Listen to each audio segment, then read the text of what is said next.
বন্ধুরা নমস্কার। আজকের এই ভিডিওতে আমি আপনাদেরকে একটা বড় ধরনের বিপদের হাত থেকে বাঁচানোর জন্য চেষ্টা করব। যে কথাগুলো বলবো এই কথাগুলো প্রত্যেকটি লাইন, প্রত্যেকটি শব্দ আপনাদের জন্য ইম্পর্ট্যান্ট। কারণ আপনারা যারাই ইমেল ব্যবহার করেন, এর আগে হোয়াটসঅ্যাপের কথা বলেছিলাম, অন্যান্য সোশ্যাল মিডিয়াগুলোর কথা বলেছিলাম, আজকে বলবো ইমেইলের মাধ্যমে কত বড় বিপদের ফাঁদ পেতে আপনাকে জালে জড়িয়ে ফেলার চেষ্টা হতে পারে বা হয়ে থাকতে পারে, সেটা আজকে জেনে নিন এই ভিডিওটাতে। এই ভিডিওটা আপনাদের বিপদের থেকে বাঁচার জন্য একটা সচেতনতামূলক ভিডিও মনে করতে পারেন।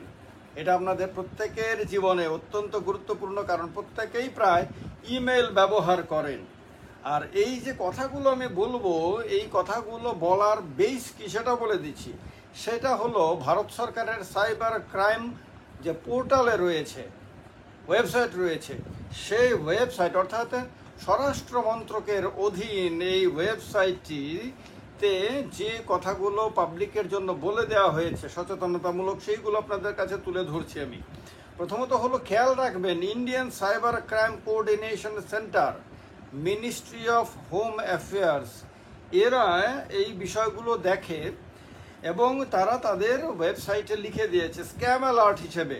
তারা জানিয়েছে fake emails in circulation impersonating CEO I4C। এবার বলা হচ্ছে যে অনেকের কাছেই এমন ইমেইল আসতে পারে যাতে লেখা আছে আর্জেন্ট নোটিফিকেশন। আপনাদের হয়তো অনেকের মনে পড়ছে সঙ্গে সঙ্গেই আর্জেন্ট নোটিফিকেশন লেখা থাকতে পারে, কোর্ট নোটিফিকেশন। বুঝতে পারছেন? তার মানে প্রথমেই এই notification, urgent notification, court notification শব্দটি দেখলে আপনার পেটের মধ্যে মোচড় মারতে পারে, না জানি কোন বিপদে মধ্যে পড়লাম। এতে ইন্ডিয়ান সাইবার ক্রাইম কোঅর্ডিনেশন সেন্টারের লোগো থাকতে পারে, ইন্টেলিজেন্স ব্যুরো, ভারত সরকারের যে গোয়েন্দা সংস্থা IB, এই ইন্টেলিজেন্স ব্যুরোর লোগো থাকতে পারে এবং দিল্লি পুলিশের লোগো থাকতে পারে। বিভিন্ন সরকারি অফিস, বিভিন্ন ব্যক্তিকে তারা ইমেল পাঠিয়ে সাইবার অপরাধের অভিযোগ এনে সাড়া দেওয়ার কথা বলে, রেসপন্ড করার কথা বলে। আপনাকে একটা ইমেল পাঠাতে পারে, আপনার সংগঠনে, আপনার অফিসে ইমেল পাঠাতে পারে, আপনাকে ব্যক্তিগতভাবে ইমেল পাঠাতে পারে, পাঠিয়ে বলতে পারে যে আপনি রেসপন্ড করেন।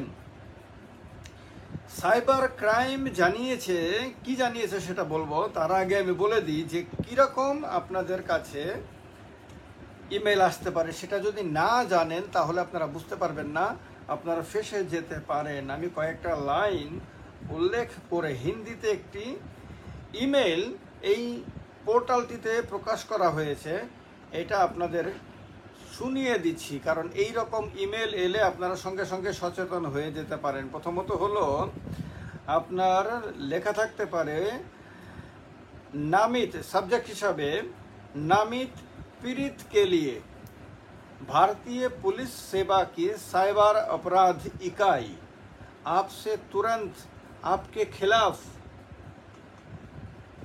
खिलाफ संलग्न कथित न्यायालय आदेश का जवाब देने का अनुरोध करती है। বুঝতে পারছেন প্রথম লাইন থেকেই।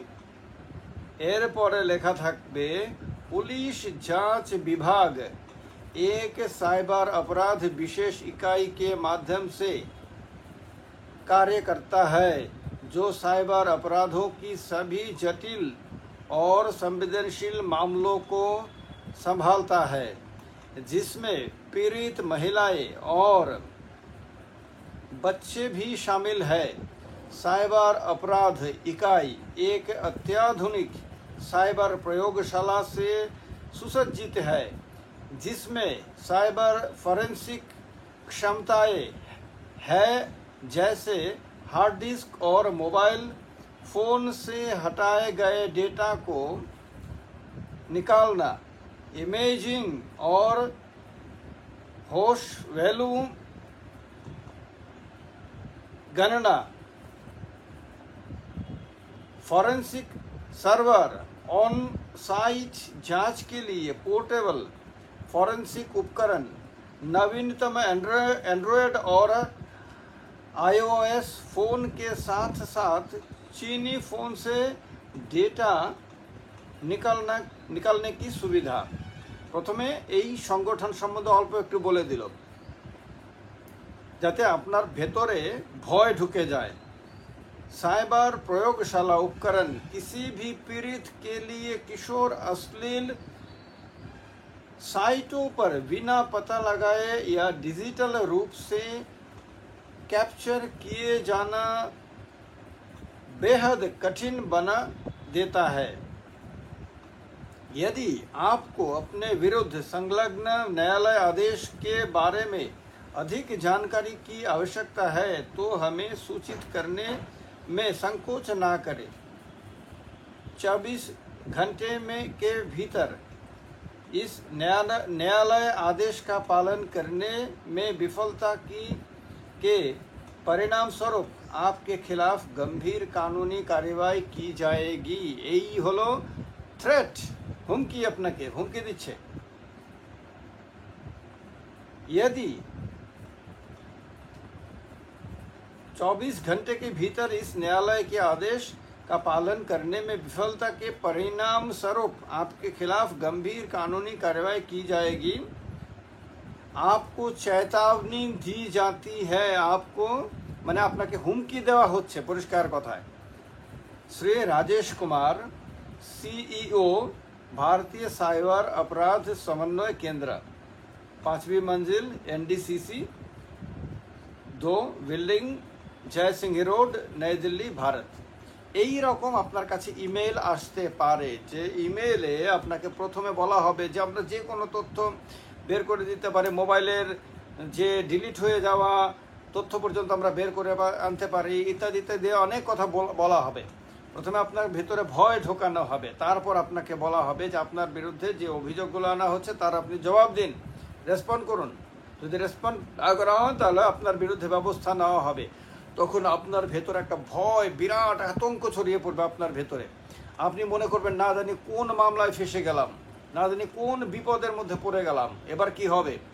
এই আতঙ্কে পড়ে আপনি তখন হয়তো এই ইমেলের জবাব দেবেন। যে মাত্র জবাব দেবেন তারা অ্যাকশানে চলে আসবে, এরপরে তারা আপনাকে ফাঁসাতে শুরু করবে।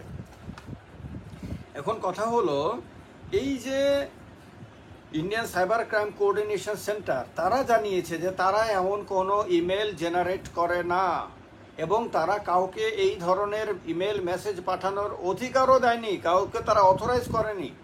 তারা নিজেরাও পাঠায় না, তারা কাউকে অথরাইজও করে না।